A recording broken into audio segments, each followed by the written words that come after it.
to introduce our speaker for today, David Turch. And I had the opportunity to have a discussion in the last few days with David, and I said, what do you want me to say about you? And then his staff forwarded to me his biography, which is on your tables. And talking to Jim Dwyer beforehand, and that's why I'm going to keep this short, is that our speaker today is known as a consummate storyteller, and I'm sure that Terry is going to have to be doing this by the end of the talk, because he will entertain us with stories for the rest of the day. David is a native of Minnesota. He grew up in St. Cloud and Sauk Rapids. He went to St. John's and graduated in 1963 with degrees in business administration and economics, and he also had a concentration in English and philosophy. Quite the Renaissance man. After St. John's, he went to Washington, D.C., and he and I got talking about how big a concentration there are of Johnnies and Bennies out in the Washington, D.C. area.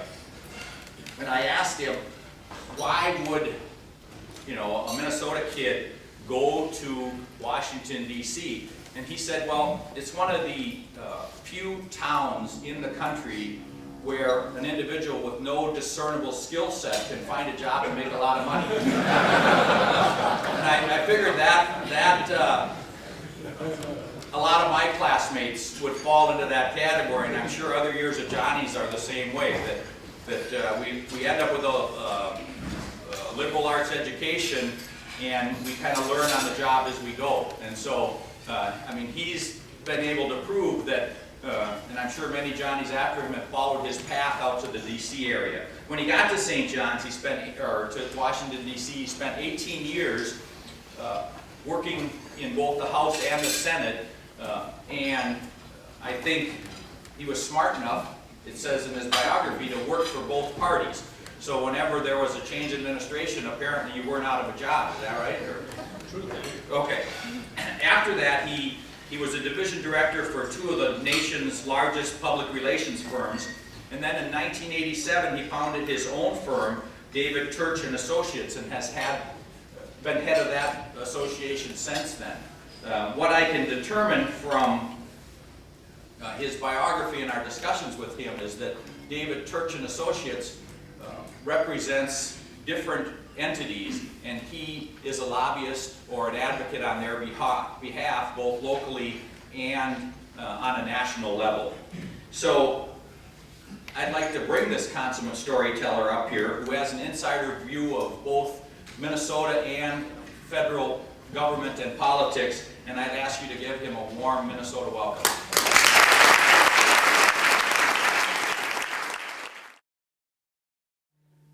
Bob, thank you for that generous introduction. It had the added benefit of at least some of it may have been true. I want to say, Terry, you were most gracious in allowing or asking me who I would prefer to have introduce me today. And I guess Mark is occupied in St. Paul.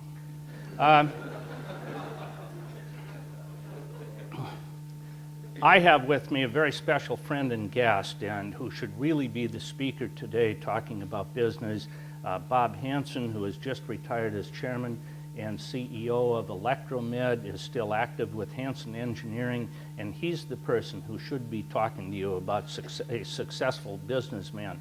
I get by as best I can. In the very late 1980s, in a laboratory in Northern Virginia, the Ebola virus was discovered. In 1994, Richard Preston wrote a book about the Ebola virus, both its activity in Africa as well as being found in Fairfax County, just a few miles from my home, and it was called The Hot Zone. I read The Hot Zone on a flight to Los Angeles one morning, and for those of you that showed up today because you expect to learn something about either business or government and politics, I want you to keep in mind for the rest of this discourse that the reason I bought and read The Hot Zone is because I thought it was about sex.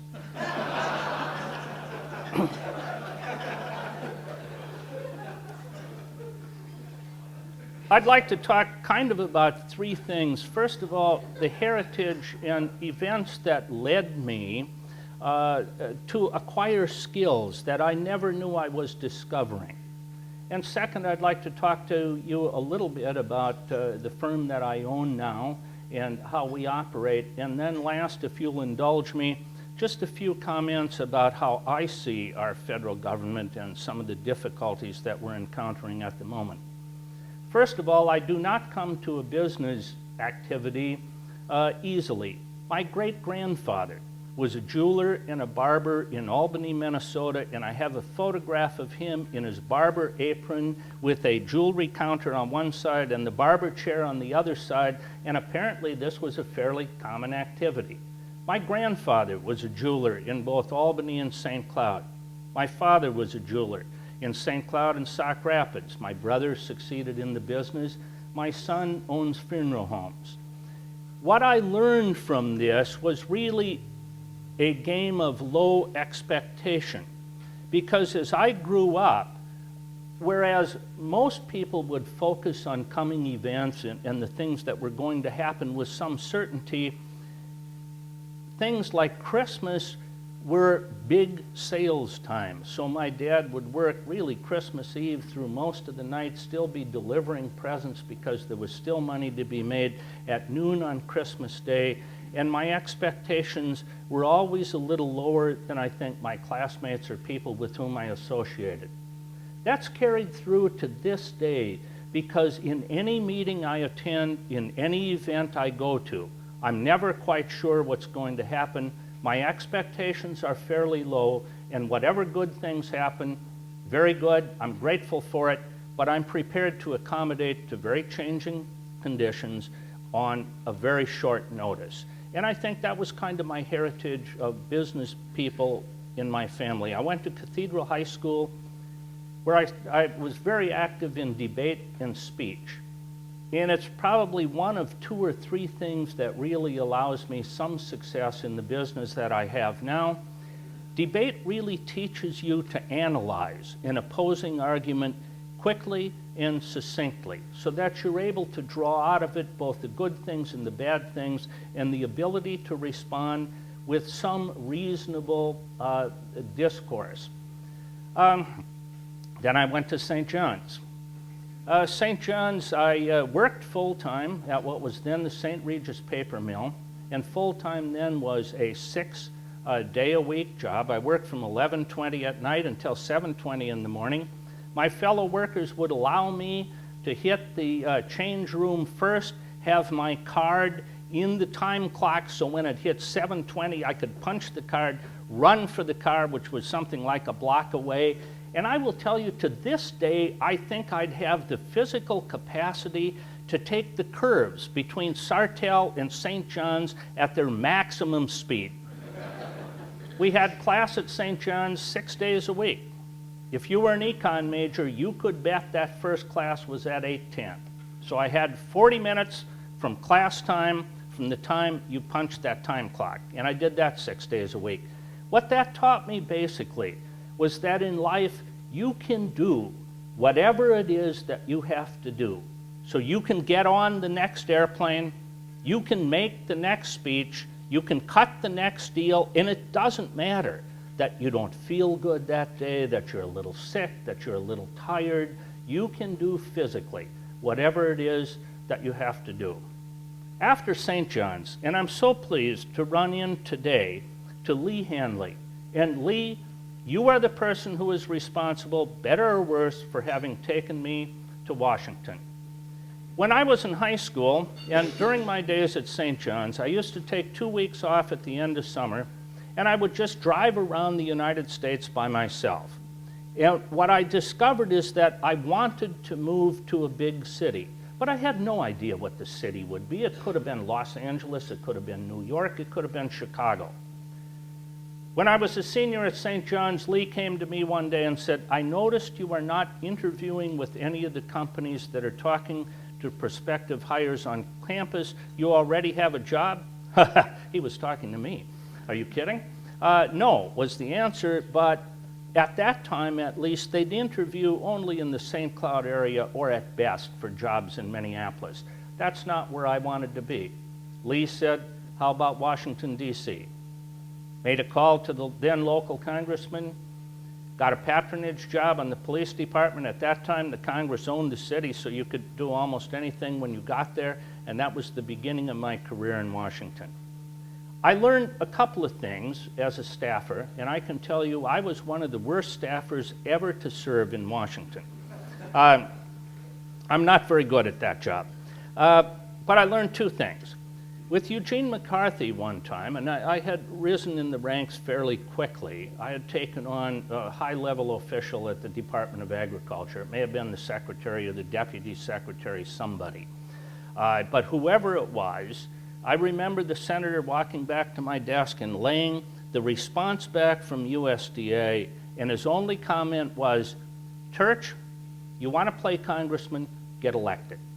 I never forgot that, and it is one of the things that I tell my staff all the time. There is a huge difference between what we do as non-elected officials and elected officials.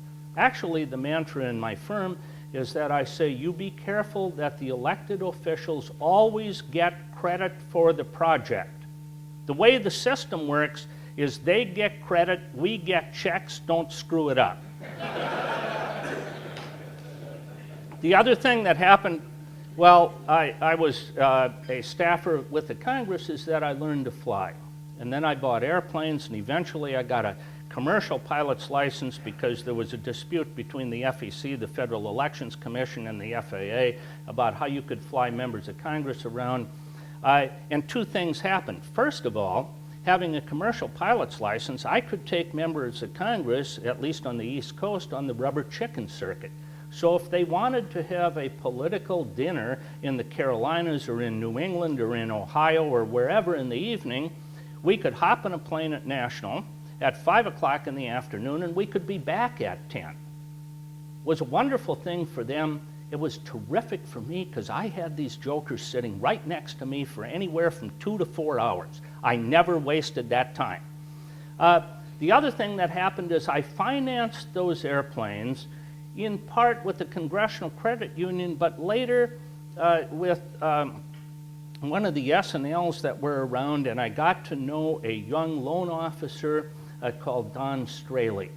So one of the things I want to leave you with today is, as business people, as I think so many of you know, it really pays attention to know your bankers. Bankers matter a lot. Don Straley, I'm pleased to say, is now the president of the 12th largest bank in the U.S., BB&T, and everybody knows that I know Don really well, and my personal banker certainly is always ready to accommodate us. And it's only because if you call Don's office, we're likely to get what we ask for anyway.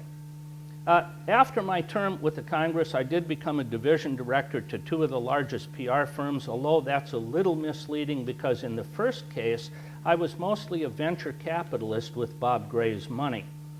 What I learned in that occupation was that however hard I worked and however I put together multi-million-dollar deals, Bob Gray got the credit.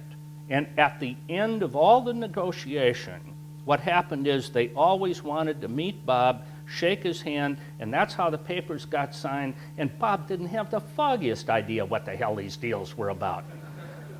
Today, it is an important lesson to my employees where I say, my name's on the door, and unfortunately for you, what will happen is I will get personal credit for very much, if not all, of the work that you do, and a condition of employment really is you have to accept that. You have to kind of understand that that's going to happen. I'm sorry it does because you really do the work, but it's the name of the game.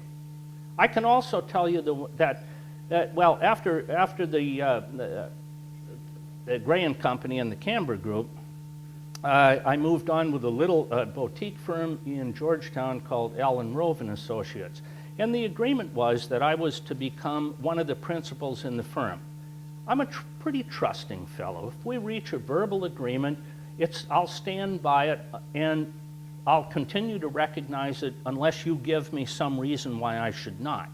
Well, after about 6 months, we were still negotiating the shape of the table of this agreement. I was accounting for all of the firm's income. I'm not making this up after 6 months, but I had no control over expenditures. We had offices in Bangkok and Georgetown, and all of a sudden one morning I discovered we had a new office in Hong Kong. Maybe I could have lived with that, but something else happened. The other two principals came in one morning and said, we have this great deal. We are going to sell guns to Central America, and it's our retirement fund. We can make a mint. Now, in one case, this is a fellow who did have close connections to the CIA and the Defense Department. I have to assume that this was lawful and that it in fact was very lucrative. My difficulty is that personally, I will not sell things or support things that kill people. It's not a religion. It's not I understand the world is a very dangerous place, and someone really needs to do this. It's essential to our nation. It's just not going to be me. So what I laid down was that you can enter into this. I'll have no part of it. It cannot be part of ARA. You have to organize it separately. You, however, can use the same address, the same secretaries, the same receptionist. You have to have a different telephone line, different letterhead. Yeah, a couple of weeks later, I locked my office at night. I always have. They didn't. I needed something out of Bob's office, and here was an agreement signed under the ARA letterhead, and so that was the night I decided in the end to create my own firm, knowing that all of these other people who have been successful in the business are smarter than I. They're just not that much smarter. So a couple of things happened. First of all, with one of our largest clients, Dyno Nobel is the successor. They are the Nobel of the Peace Prize, and we've represented their interest in the U.S. since that time.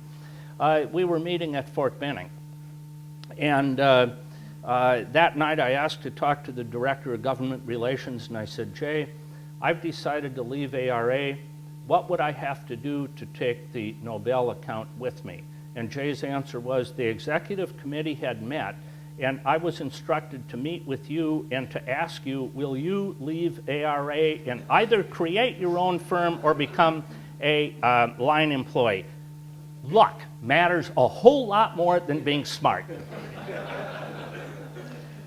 That began my own firm. I can tell you I've been profitable, some years just marginally, since day one. One of the things that I did in the beginning was to establish a kitchen cabinet. So I asked for the advice and counsel of people I used to work for, Bob Gray, Vic Camber, some financial people, John Waller, whom some of you know.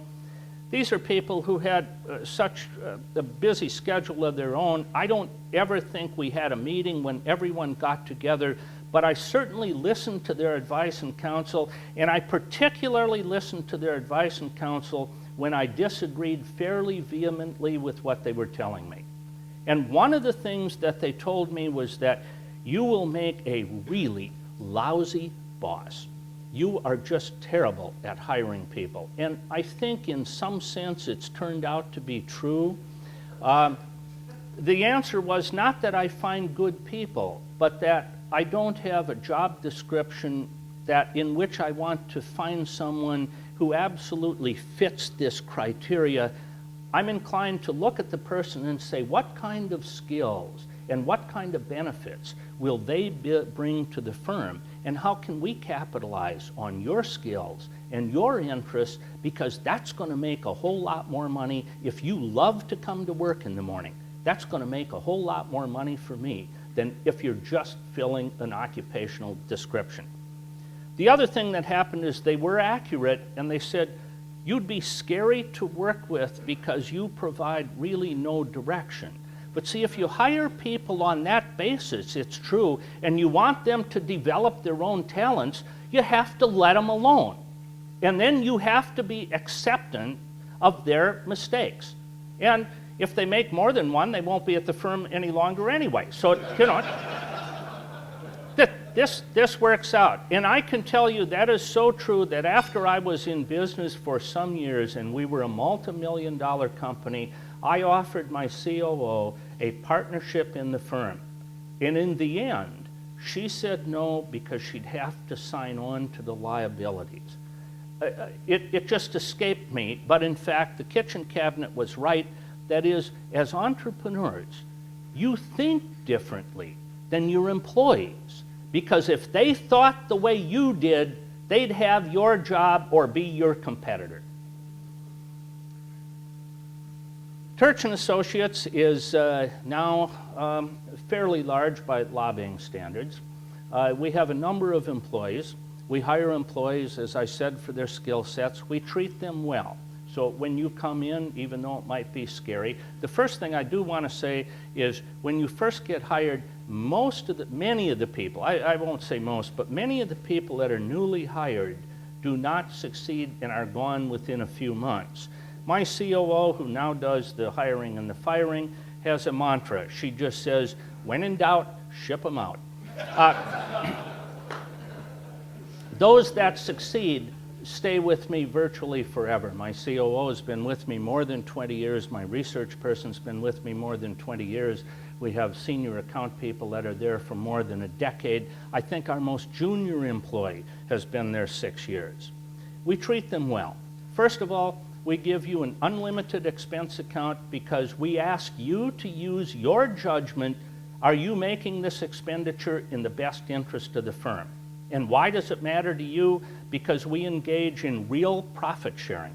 We have a KEO program that allows us to give you 25% of gross salary every year, tax-free. That's limited to $49,000, and a couple people hit that limit. But it's a nice additional bonus, and you tend to then pay attention to profitability of the company. There are a couple of constraints. First of all, there's only one person in the firm that can fly first class. We announced that fairly early. The other thing is you may not violate the law.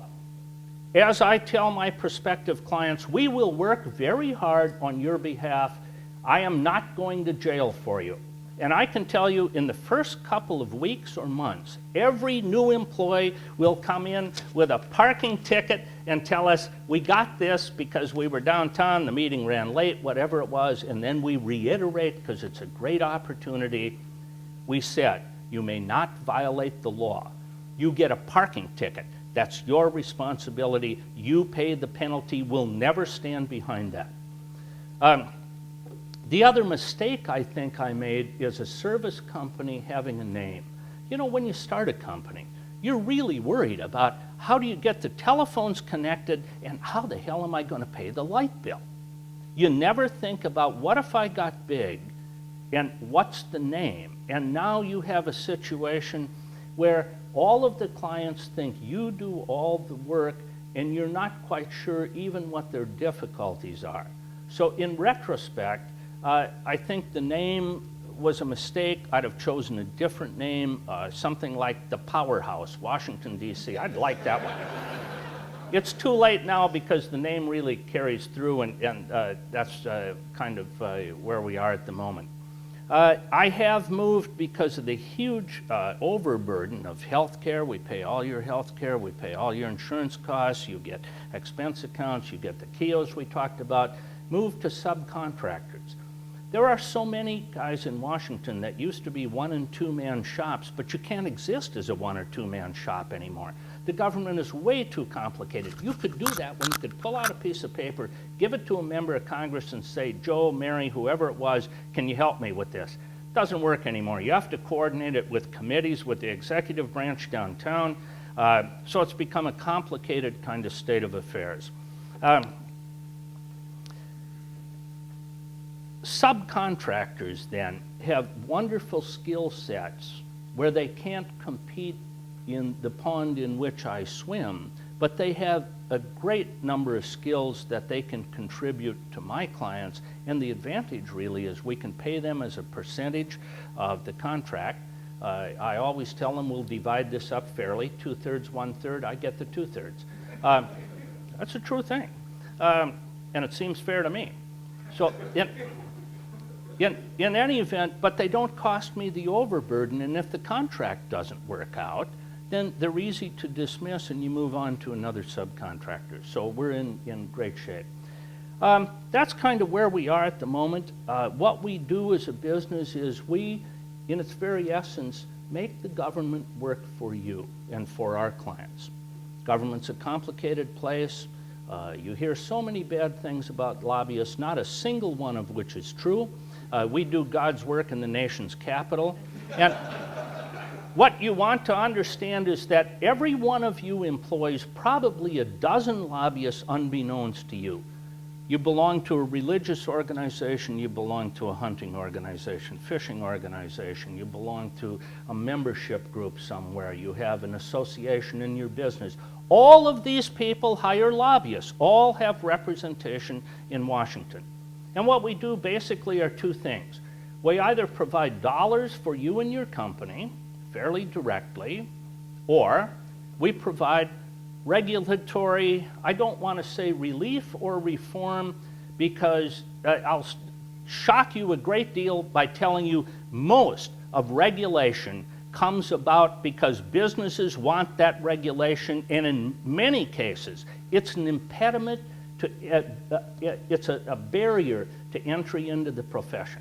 So we have things regulated. You know, in a free economy, we wouldn't be regulating doctors and lawyers. Anybody, hang up a shingle and let the market decide.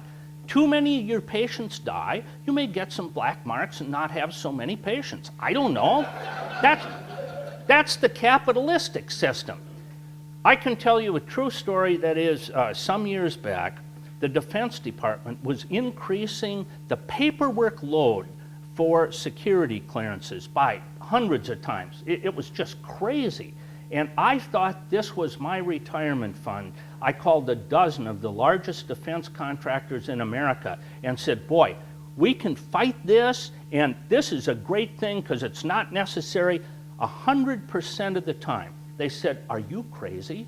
I mean, I then talked to defense people within the organization. I now employ a staff of 30 people. Now I'll employ, and I'm a manager, now I'll employ 330 people and I'll become a director or a VP. Get out of my way. The other thing that happens is that accommodating to government regulations becomes a barrier to competition from people that are your competitors. So you've learned the system. If the system's complicated, it takes them a long time to learn the system. So in that narrow sense, you know, regulation is not one of these things that so often originates out of the bureaucrats in Washington. It comes right out of this room because in so many cases you'd like to have it, you just don't want to have it when it interferes with your profitability or what you're doing. Oh, the deficit. We're all concerned about the deficit. The country's going down. Oh, it's just a terrible thing and we don't know where we're going to get. Do you know, although the deficit is serious and it needs to be addressed by our national government, of which we're not doing a very good job, I think, but we're not doing a very good job about anything out there. We should address the deficit, but this is not new in our nation's history. Our nation has defaulted on its obligations. Now, really not since the Revolutionary War, but the first lobbyist of which we know that was paid was William Hull in 1786. And he was hired by soldiers in the Revolutionary War because the federal government was defaulting on their vouchers for which they had promised to pay soldiers who were in the Revolutionary War. Well, then we got the banking system and whatever else, thanks to Alexander Hamilton, and we moved on. After the Civil War, we established the appropriations committees, both House and Senate. And we did that because the national debt was just running out of hand and we needed to control it somehow.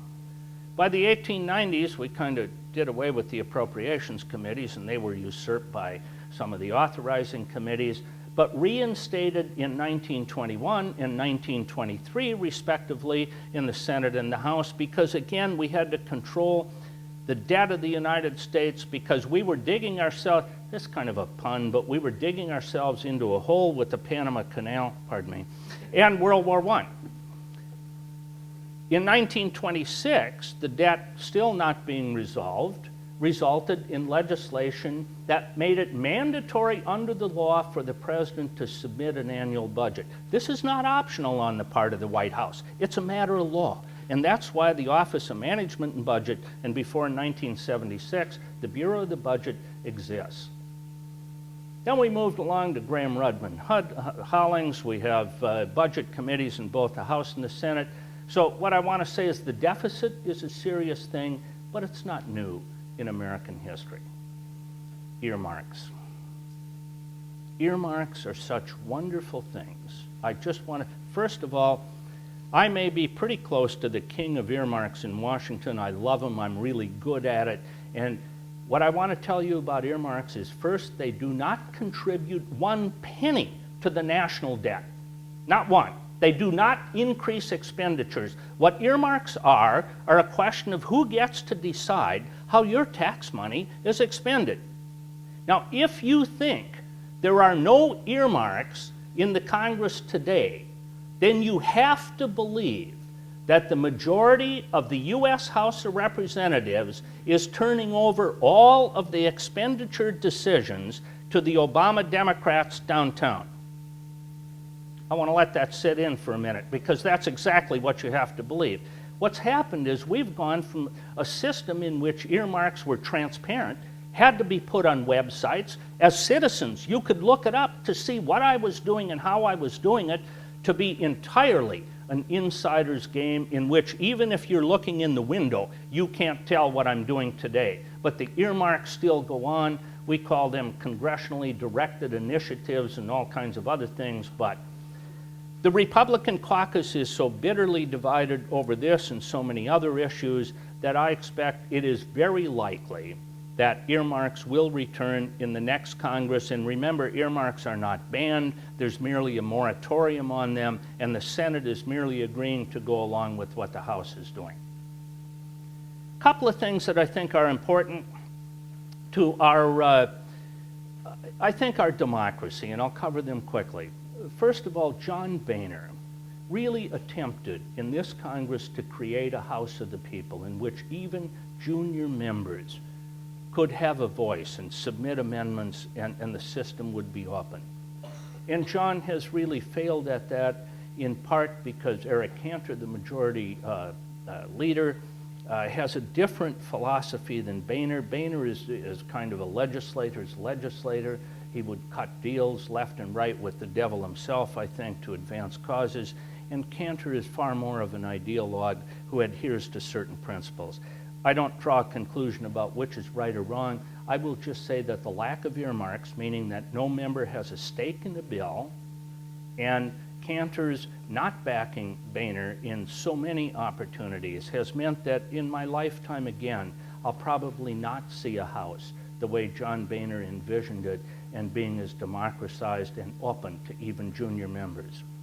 In the White House, there's some criticism. I think that Barack Obama was ill-prepared for the office and made mistakes. But in my lifetime, I have truly not seen the attempt at bipartisanship that came in the Obama administration. Republicans in the cabinet listening to Republicans, attempting to cut some deals with Boehner. Again, lack of maybe experience in the office was conducive to some of that and misunderstandings. But we're not going to see that again. And I think the last thing is that the Supreme Court handed down the decisions of Citizens United. This year, we as Americans had an opportunity to have a real discussion about how intrusive should the federal government be in your lives, and how much should you pay for it, and what kind of benefits do you expect to get. This is now going to be just a dirty campaign of mudslinging, and we won't be able to have that discussion because of the super PACs. I will conclude by telling you that as I go into the autumn of my life, I'm doing so with all the sails set, all the flags flying. I did not set out to make a lot of money, but we've done okay. But I think the thing with which I am most proud is that the lives of millions of Americans, no, really tens of millions of Americans, are better off because I was there and had at least a part in improving their day-to-day conditions and existence.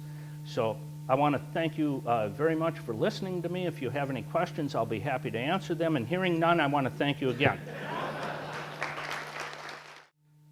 And in fact, I hear none.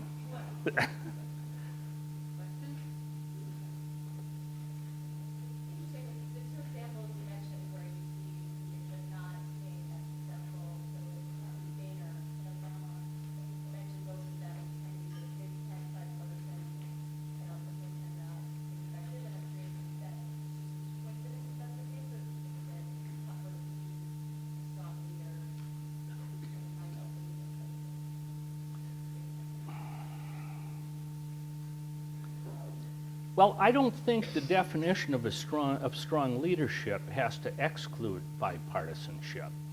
The difficulty with bipartisanship is that we're not, for all kinds of reasons, the main one I think is because we now have fairly dedicated districts, so people run in the general election fairly unopposed, whereas before you ran with opposition, you had to campaign to the middle.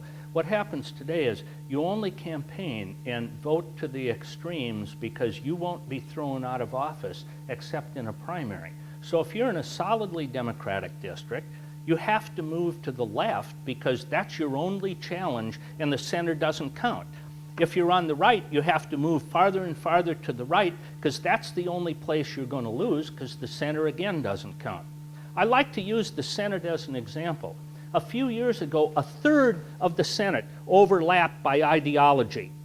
Now, the most liberal Republican senator, Olympia Snowe of Maine, is still to the right of the most conservative Democratic senator, Senator Nelson. So we don't have the overlap, and I'm sorry to say both are retiring. So we're going to move even further away. I don't think bipartisanship really excludes leadership. I think the difficulty is one of having some absolute purity in your political ideas about how the country should be run, and that's a discussion that's legitimate. It's the very essence of politics. Should we be compromising at all on some principles? We're just not having the discussion. Any other questions? David, can you talk just a minute about the work and the places that you represent, so people have a feel for that? Oh, absolutely wonderful places, I can tell you. We have clients in Ireland. Oddly enough, all the life rafts for the U.S. Navy are manufactured by an Irish company. In the UK, that makes the flight suits for the Joint Strike Fighter. In Switzerland, that makes MRODs, manual reverse osmosis desalinators, a company that was begun right here in Minneapolis by Brian Sullivan, who some of you will know many years ago. In Norway with Dyno Nobel, and then across the U.S. really, but we are the dominant firm in the LA basin. So I'm probably in Los Angeles 35 times a year. It's a nice place and it provides a reasonable income for me, so I'm happy to go there. And it's mostly sunny. Anyway, thank you for listening to me. I'll hang around for a couple of minutes if you have any additional questions, and it's been a delight to be here. It's always good for me to be home. Thanks.